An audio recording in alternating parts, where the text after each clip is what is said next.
Žujo.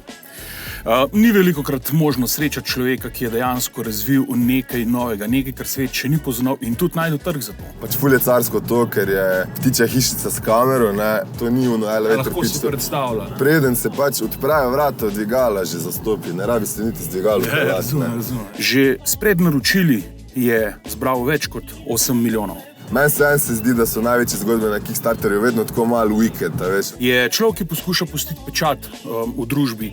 Zdi se mi, da ga prav to motivira. Nikoli do zdaj se niso na tak način zbirali podatki v ptičjih vrstah, ne. Pač to so podatki, ki ornitologi jih sanjajo, ne. Moj tokratni gost je Žiga Vrtačič, soustanovitelj Birdbuddya, najuspešnejšega slovenskega Kickstarter projekta. Pa še ena bolj crazy statistika je, no, da je to najbolj funded kampanja o gadgets kategoriji globally ever, pač, ne. Žiga Vrtačič, uživajte.